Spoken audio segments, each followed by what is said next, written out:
Well, hi there, everybody. It's me again, Patricia Windrow, sitting here at the cable easel with guests.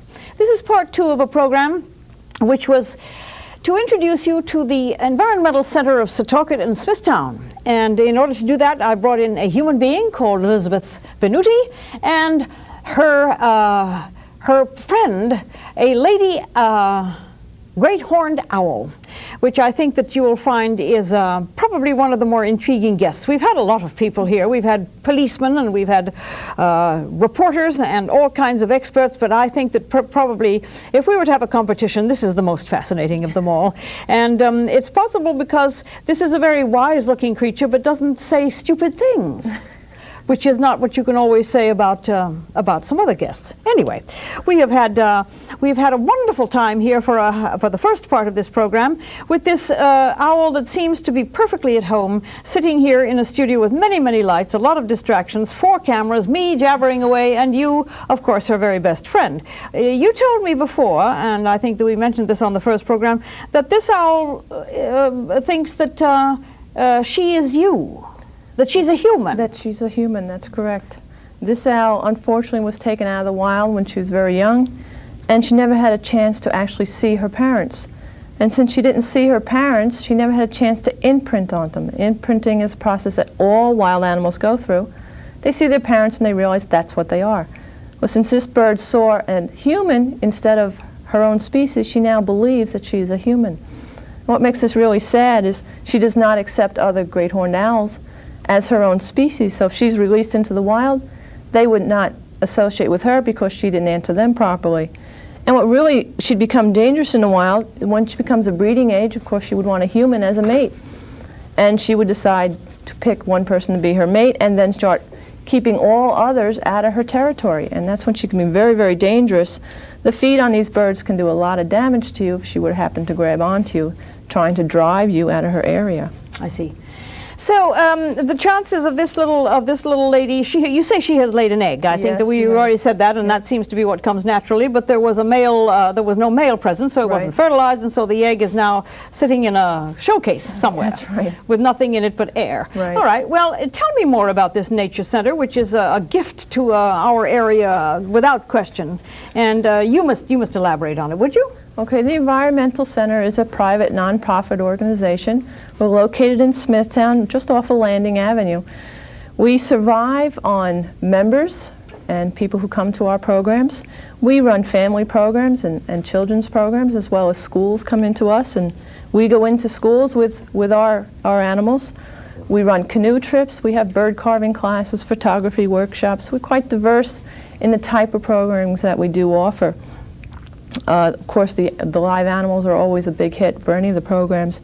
And we have several wild animals that are permanently injured in on our educational facility, as well as some domestic animals that we use that the children and people are allowed to actually handle when we're working with them and doing a program. But you're not a zoo? No, we are not a zoo. We are our rehabilitation center, where we take in sick, injured, and orphan wildlife. Of course, the goal is to release them all back into the wild.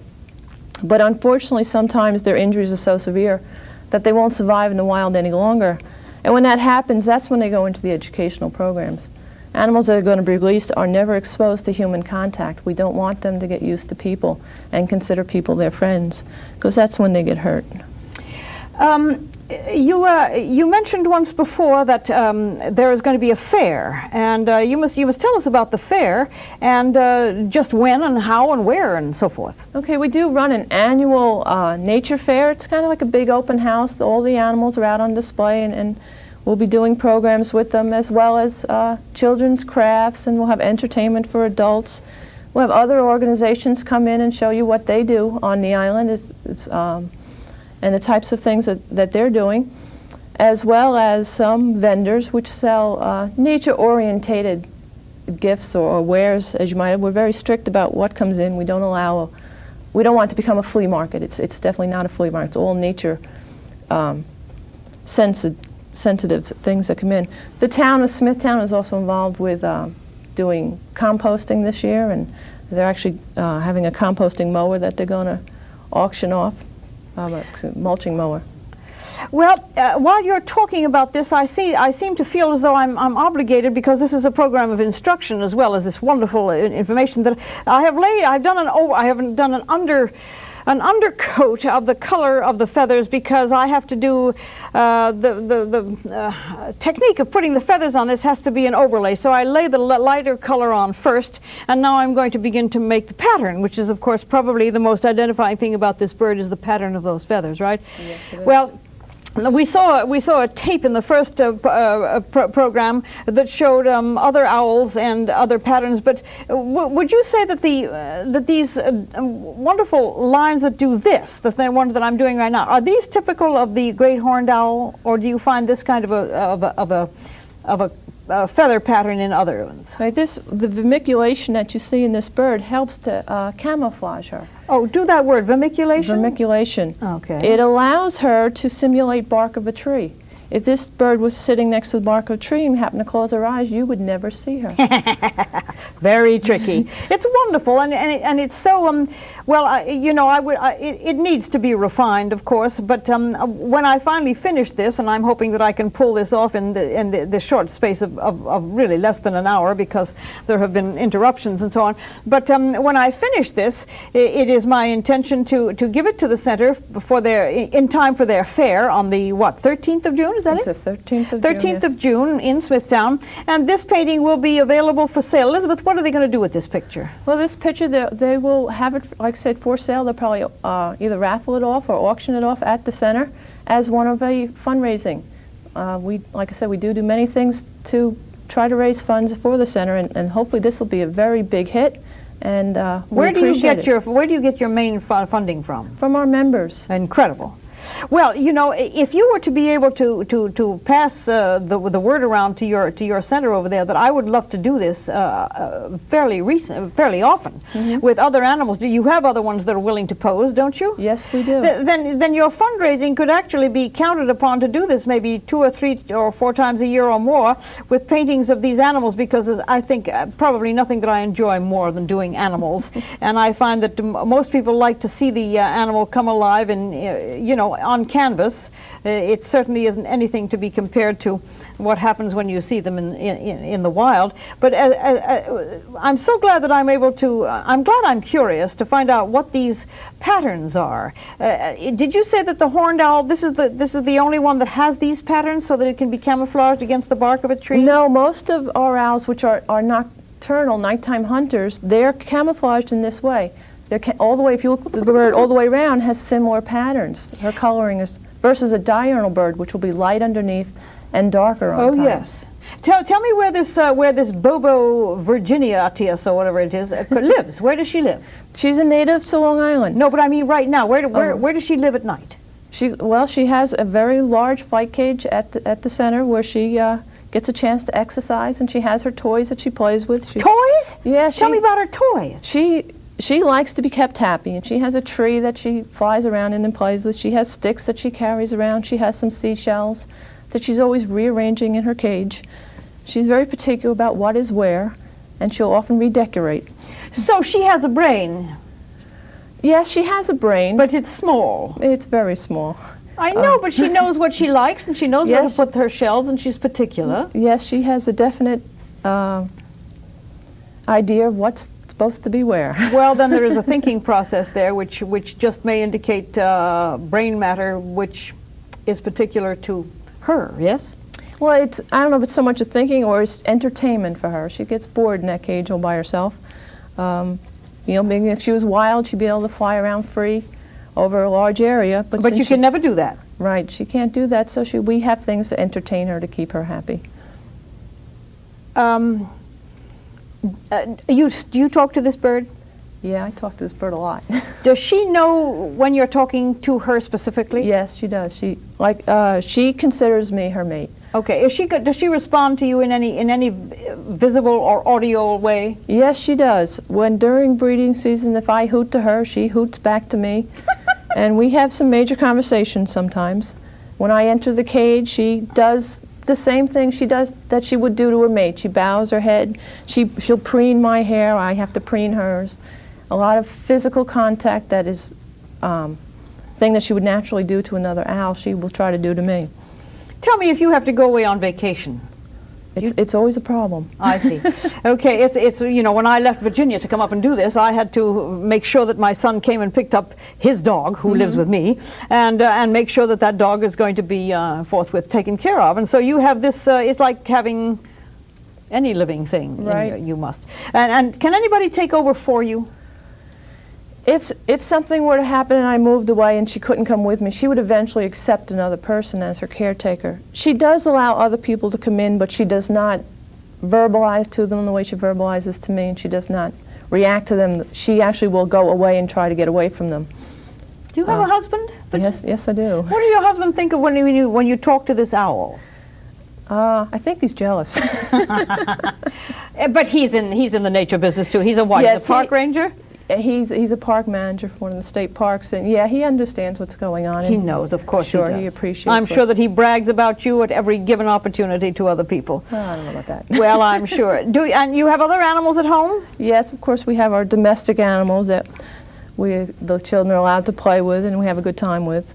Of course, they're kept away from the wild animals. I have 2 girls. Oh, good. How old are these little ladies? 13 and 11. And are they drawn to this sort of activity? One particularly, especially loves the owl. What's her name? This is Kimberly. Kimberly loves the owl. Yeah. And the other little girl's name is what? Erica, my older one. Yes.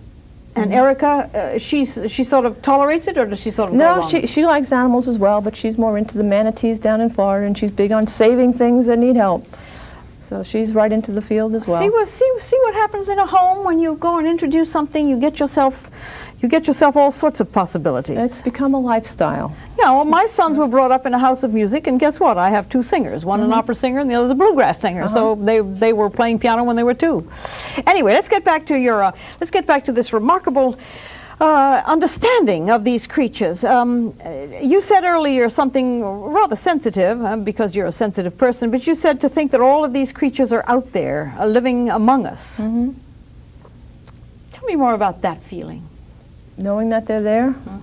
Well, it's a great feeling that they're there, and the world would be a lesser place without them, that's for sure. That's what makes life interesting. Yeah, when you talk about a lesser place without them, do I want to engage you in any kind of conversation about the owl and the spotted owl and the West and so on, or shall we, is that too sore a point? That's a touchy subject. There's a lot of political involvement into that. Like I was telling you, the spotted owl is an indicator animal. It's just one, as there are many indicator animals, that something's going wrong in the environment. And when something's going wrong with the animal, you know, sooner or later it's going to affect us directly. So the assumption is, of course, that if out there in the West, where the spotted owl is now being threatened, that the spotted owl is just one example, yes? Right. Is that what you mean? One of many things that are in danger. If that old growth forest is lost, it cannot be replaced. And why has the story come out that it's only the spotted owl? It's because it's a spectacular thing. People like owls, and it's something that people can associate very easily. Not too many people get close to lizards and turtles and frogs, but they're still just as important. Why are people close to owls? Why? Well, I can see why. That's the most endearing little thing that ever happened. Because they have so many human characteristics. The forward-facing eyes, like you and I do. Ah, yes. Right, gives you the idea that they're just as smart as we are. And I think that's a lot of reason why people like them. Well, there are people that have genuine owl hang-ups. This is true. Well, I have a sort of a semi-owl story to tell you. I own a building in Front Royal, Virginia, which was a derelict building until I got a hold of it 2 years ago, and I remodeled it. But the tenants inside were pigeons by the hundreds, and they had sort of taken over, and they became. I needed to be able to relocate the pigeons, and so I bought a cement owl, painted the eyes this brilliant yellow with the black center, and then the rest of him is the same color as the building.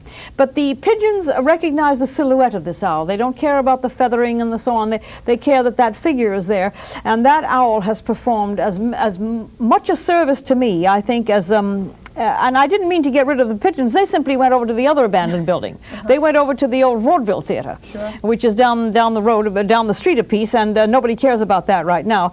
Unfortunately, there are some people down there that want to exterminate the pigeons, which of course I'm appalled at. But anyway, on my being appalled, I'm going to take a break for a very short moment, and so we can get back here. We have to take a break now, so please don't go too far away. We'll be right back.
Back again for the last few moments of this wonderful program with Elizabeth Venuti and this great horned owl.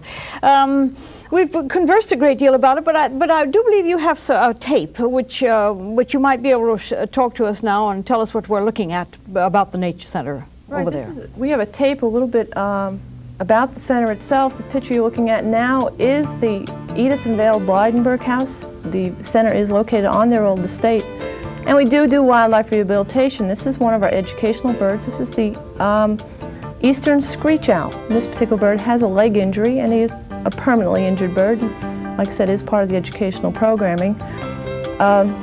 This next one here, this is the barn owl. The barn owl is a threatened species, not only on Long Island, but all over, because of loss of habitat. There's just not very many old barns and big open fields. This is a flying mousetrap. This bird eats a tremendous amount of mice. They're great to have around big old barns, that's for sure. It looks like a clown. Right, yeah, well, he's sometimes called the monkey face owl. Really? This is the barn area where the school groups come in to see us. We do school tours, usually run 2 a day. One comes in the morning and one in the afternoon. And those school groups get to see many of the animals that we have at the center. One being, of course, this great horned owl right here. Some of the questions that are often asked me about this owl is, why is his eyes so big? And the reason for that is because they are nighttime hunters and they're nocturnal hunters. And the large eyes allow a tremendous amount of light to enter the eye so that they can hunt in almost total darkness. But they must have some light in order to find their food. If it is very dark or their food is located underneath snow or leaves, then they use their ears to find the food. And they have extremely large ears. And we could turn our head slightly to the side. She says, no, maybe we won't. Leave me alone. Oh, what a little sweetie. You can see, here we go. You can see her ear here, located here on this dark ring. Yeah, no. Oh, yes. Yeah, oh, there it is. There it is. Okay, right there is where her ear is located, not these tufts that you see on top of her head. These are called ear tufts, but they're not her ears. They're simply there they express her mood, and they also help break up her outline as work as part of camouflage purposes. Tell me what she eats. She eats this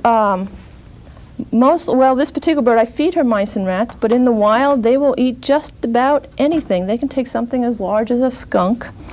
No, really? Yeah, they'll eat skunks. Birds have a real poor sense of smell, so they don't know skunks smell bad. Of course, you know when they've done it because then they smell bad. Yes. But they'll eat grouse and pheasant. Yes. Take something as large as they'll been known to take domestic chickens and things of that nature. That's why farmers often don't like them. But in this cage where she lives, she can't go and find those things. You feed her something. I feed her. Yeah, she likes mice. They're her favorite. She gets rats occasionally, but mice are her preferred food. And they're given to her. They're mice that are ordered frozen, and they get thawed and injected with vitamins for her, and then she eats them. And when she eats them, she swallows them whole. She has no table manners whatsoever. She simply opens her mouth and down they go.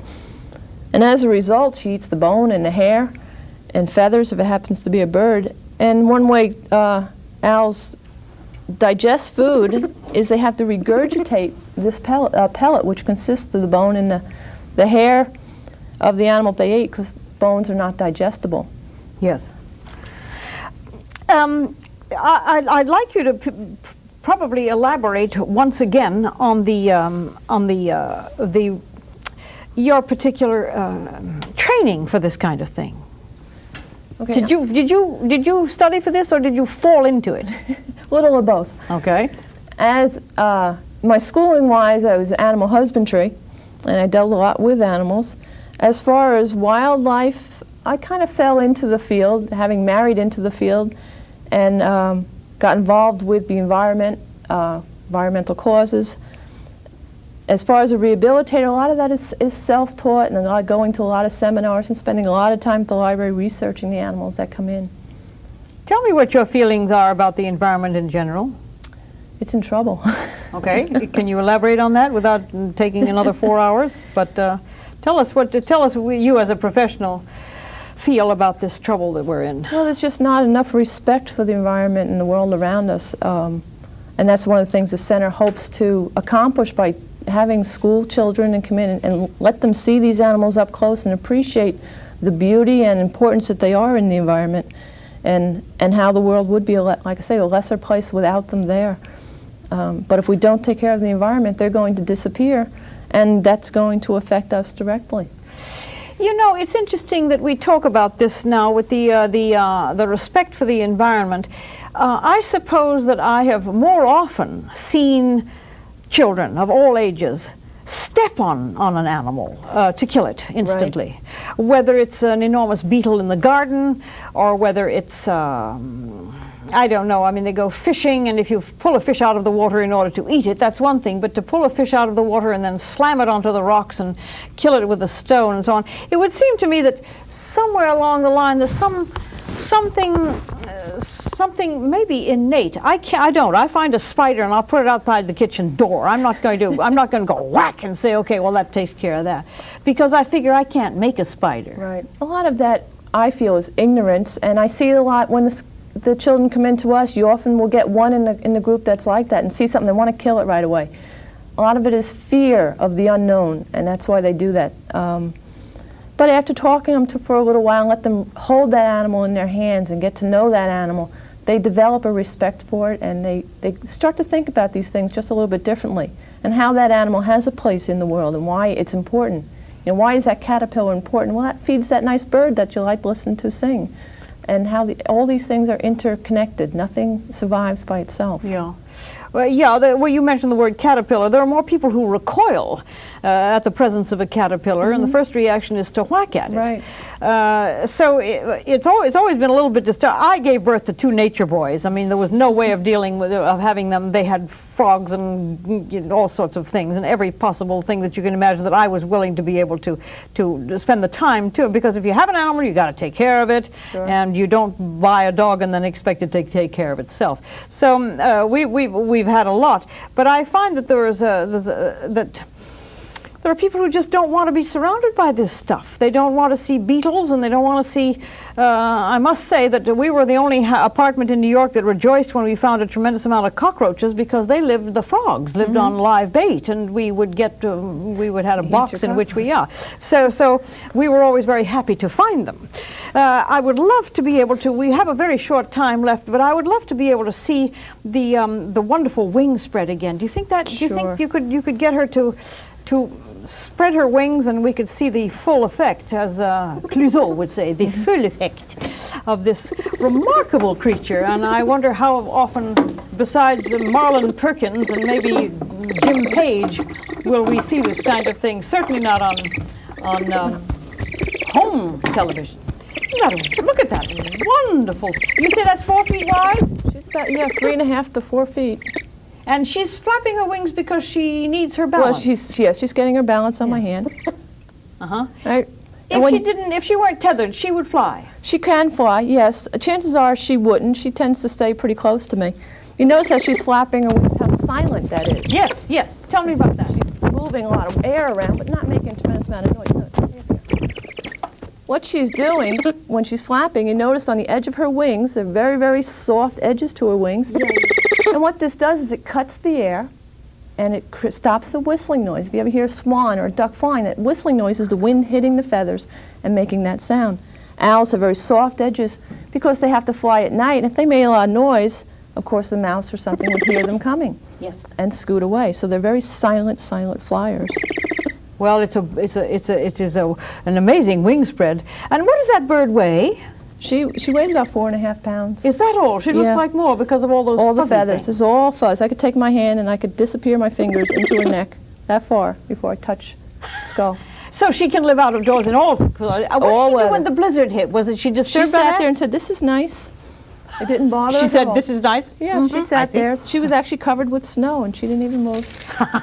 I'm going to do the final thing. We've got running out. I'm going to put that pinpoint of light, which makes this animal so remarkable. And it's such a huge eye that, of course, the light that strikes it is really very visible. And the wonderful thing is that it takes place right in this dark spot. So there it is. Look at that little profile. Anyway, I'm putting my spot of light here in the eye. We have a lot of lights in the TV station here, but for the most part there is maybe a source of many lights. But this eye is being lit up by the huge highlight in the eye. This needs to be a little bit less angle here, because there's an awful lot of reflections on the oil. So I'm going to hold this out like this and get my very, very small brush and give you some idea of how to do the really fine feather work here.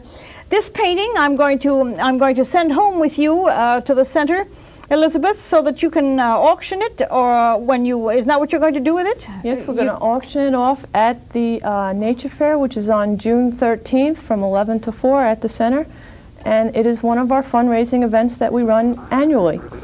And hopefully we'll see you there, as well as your viewers. I would love to be there. I'm not sure that I can make it, but I want to be represented by Madame Owl. Madame Owl will be there to represent me. In the meantime, unfortunately, as it always happens, that when we're doing something really interesting, the time flies, like the owl did.